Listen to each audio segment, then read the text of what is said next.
Selamat siang untuk seluruh rakyat Indonesia dan pejabat pemerintahan dari pusat sampai ke daerah.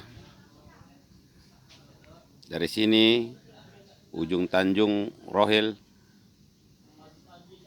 dari Pengadilan Negeri Ujung Tanjung Rohil ini, saya akan memberikan tanggapan terkait dengan beberapa peristiwa yang terjadi di Republik ini. Di antaranya tragedi pembunuhan di Duren Sawit di rumah salah satu pejabat tinggi Mabes Polri. Untuk dari situ terjadi pemanggilan atau hearing yang dilakukan oleh DPR RI Komisi 3 kepada Kapolri, Kompolnas, dan Komnas HAM. Terus berbentuk lagi dipanggilnya Mahfud MD oleh MKD. Dan yang seterusnya hari ini diselenggarakan sidang kode etik terhadap dugaan pelanggaran kode etik yang dilakukan oleh Inspektur Jenderal Verdi Sambo di Mabes Polri. Tentu yang pertama yang harus kita tanggapi yakni pemanggilan DPR terhadap Kapolri yang diselenggarakan kemarin itu. Dari sini saya mengambil satu kesimpulan bahwa keputusan DPR itu masih sangat sangat normatif, belum menjurus secara teknis apa-apa saja yang harus dilakukan oleh Kapolri sehubungan dengan adanya beberapa persoalan yang menerpa institusi Polri belakangan ini. Yang kedua, justru yang saya lihat rekan-rekan di DPR RI masih sedikit gamang atau masih memandang sisi-sisi pertemanan atau sisi-sisi kepentingan. Nah, saya nggak begitu paham.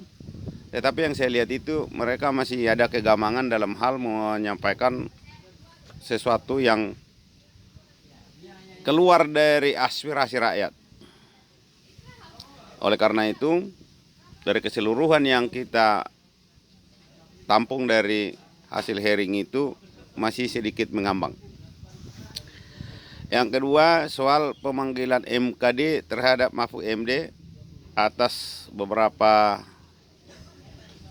keterangan atau pernyataan yang dikutip oleh beberapa media, ini juga agak lucu saya ini. Kalau kita berbicara MKD itu berarti kan pengawas perilaku anggota dewan.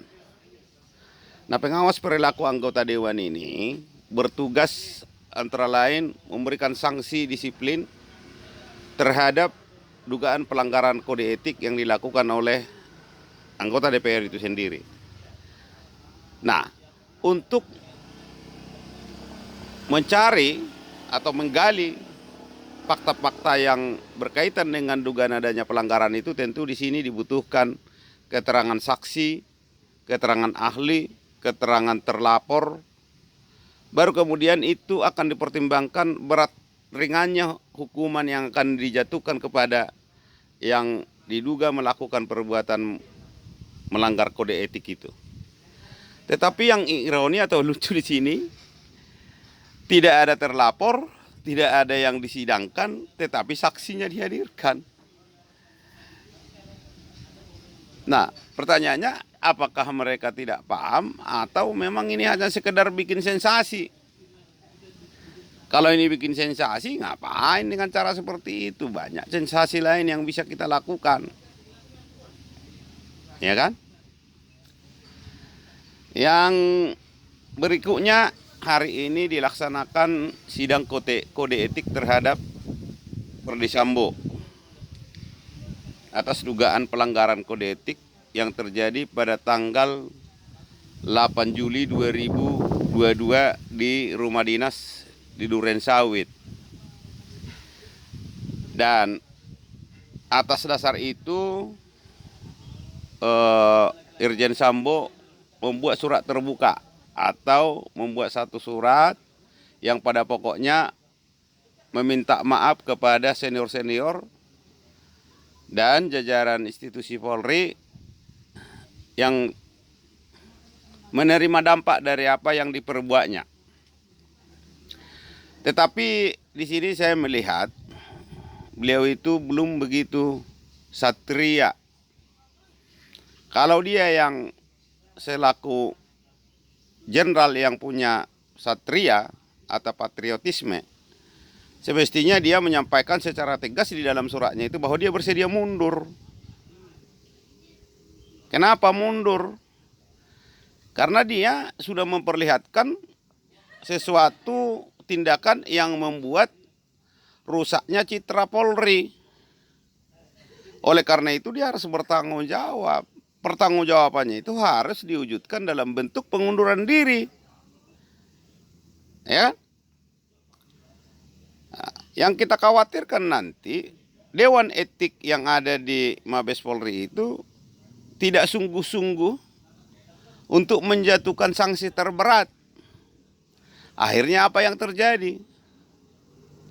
Yang terjadi adalah masyarakat akan semakin tidak percaya lagi kepada institusi Polri. Nah, yang selanjutnya mengenai motif itu di waktu hearing di DPR, Pak Listio Sigit Prabowo selaku Kapolri agak sedikit membuka motif itu, tetapi motif itu masih sangat sumir. Apa sumirnya di sini? Seperti tidak masuk akal. Hanya karena persoalan sepele seperti itu harus berujung sampai hilaf, panik, dan sampai kehilangan akal sehingga harus membunuh. Nah, karena itu kami juga sebagai masyarakat masih bertanya-tanya soal motif itu. Untuk itu saya pikir kita harus lebih berhati-hati lagi, lebih menunjukkan rasa tanggung jawab kita terhadap negara Kesatuan Republik Indonesia, karena ini milik kita bersama dan kita tidak boleh mewariskan sesuatu yang buruk kepada generasi kita. Oleh karena itu, para jenderal yang memimpin persidangan kode etik hari ini untuk mengadili saudara Sambo ini harus memberikan legasi atau semacam bukti bahwa ada keinginan untuk memperbaiki institusi Polri. Karena saya lihat dari komposisi yang ada di meja pimpinan majelisnya itu sudah para senior. Artinya ketika diukur misalnya dengan masa jabatan yang 50 tahun masa pensiun, ya mungkin ada yang sudah memasuki masa pensiun, ada mungkin yang pensiun 2 tahun atau 3 tahun lagi. Oleh karena itu, saya berharap ketegasan dari majelis kode etiknya untuk memberikan putusan yang seadil-adilnya. Keadilan ini bukan hanya keadilan terhadap Verdi Sambo, tetapi bagaimana keadilan terhadap masyarakat.